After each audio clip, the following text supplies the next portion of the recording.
We are learning more about the former Fort Worth police officer who killed Atatiana-Jefferson last month. Yeah, Aaron Dean's story starts years before he joined the police department. David Goins got a look at his employment records and sounds fairly detailed. They are several hundred pages, Chris.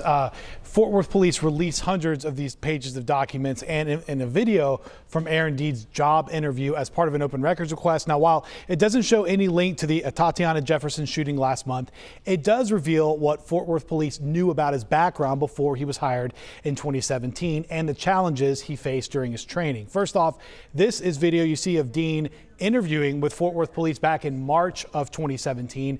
In his application and in this interview, he admitted to touching a woman's breast when he was a student at UT Arlington back in 2004. He received a citation for Class C misdemeanor assault, and he told hiring managers with Fort Worth PD what he learned from it.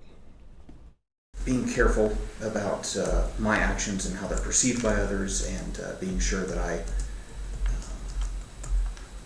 consider others' viewpoints.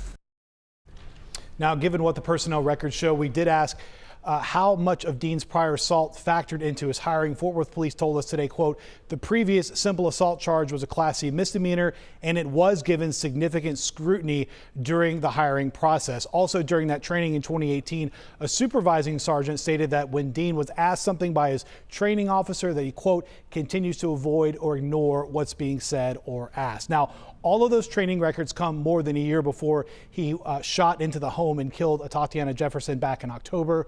All parties in that criminal case are under a gag order, so they could not comment on the release of these documents. Tarrant County DA's office will take this case to a grand jury to see if Dean will stand trial as the first officer to be charged with murder in Tarrant County. Back to you. All right, David, thank you.